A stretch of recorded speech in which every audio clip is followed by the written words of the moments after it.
नमस्कार दोस्तों, मैं राजीव दुबे। इस वीडियो में आपका स्वागत है। दोस्तों, आज का मुद्दा है जातीय जनगणना। जनगणना क्या, जातीय सर्वे कहिए उसको, क्योंकि जातीय जनगणना का अधिकार तो सेंटर का होता है, स्टेट को नहीं होता है। जैसा कभी बिहार में जातीय सर्वे हुआ है।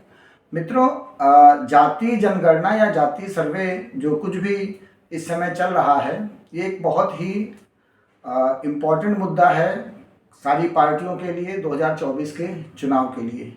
अब जरा हम इस जातीय जनगणना के इतिहास के बारे में बात करते हैं। तो हिंदुस्तान में 1931 में लास्ट जातीय जनगणना या जातीय सर्वे हुआ था, जनगणना हुई थी, और उसके बाद से अभी तक जातीय जनगणना नहीं हुई है।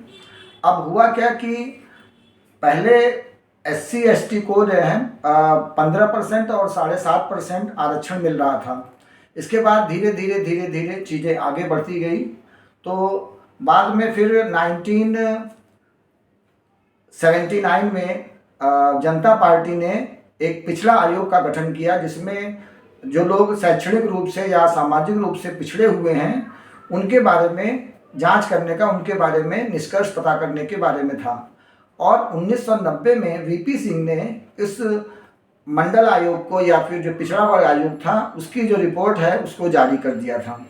उसके हिसाब से करीब 52% आबादी जो है वो पिछड़ा वर्ग की थी, और उसमें फिर 27% आरक्षण उसके हिसाब से दिया गया। अच्छा, 50% आरक्षण की सीमा सुप्रीम कोर्ट या संविधान के हिसाब से है, तो उससे अधिक आरक्षण दे नहीं सकते हैं। अब हुआ क्या है कि अभी जल्दी ही चुनाव में ये नीतीश कुमार की पार्टी ने एक बिहार में जातीय सर्वे कराया, और जातीय सर्वे के हिसाब से फिर उन्होंने जो रिपोर्ट लागू की वो सारी पार्टियों को बहुत ही सुखद मालूम चल रही है, क्योंकि उससे फिर उनके लिए एक दरवाज़ा खुलता है कि वो कैसे इस जातीय सर्वे का, जातीय जनगणना का उपयोग कर सकते हैं पिछड़ा जो जाति है उसके हिसाब से। हुआ यह है कि अब धीरे धीरे जैसे कांग्रेस है और समाजवादी पार्टी है या BJP है, सभी लोग इस मुद्दे को भुनाने में लगे हैं। राहुल गांधी ने तो सीधे सीधे जिसकी जितनी आबादी है उसकी उतनी हिस्सेदारी का नारा बुलंद कर दिया है, और अखिलेश यादव भी इसमें पीछे नहीं है। BJP भी अपने मौके का इंतजार कर रही है। तो धीरे धीरे ये जो मुद्दा है धीमे धीमे आगे जाएगा। और मुख्य बात यह है कि अब अगर आप ऑब्जर्व करें कि इस मुद्दे से फ़ायदा किसको है और नुकसान किसको है, तो देखिए, फ़ायदा तो जो राजनीतिक पार्टियां हैं वो कहीं न कहीं उठाने की कोशिश करेंगी, और वो फ़ायदा उठाएंगी। और अगर कहीं आबादी इनकी ज़्यादा आती है जितने की उम्मीद है, तो पिछड़ा वर्ग को काफ़ी फ़ायदा होगा।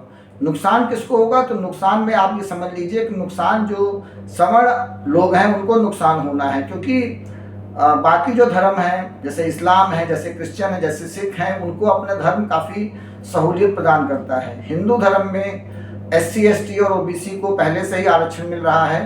केवल जो सवर्ण हैं वही इससे नुकसान में रहेंगे। और वैसे भी हिंदुस्तान में तो बहुत मानी हुई बात है कि जाति नहीं जाती है, तो सारी पार्टियां उसी में अपने हिसाब से इस चीज़ को, इस मुद्दे को भुनाने में लगी हुई हैं। धन्यवाद।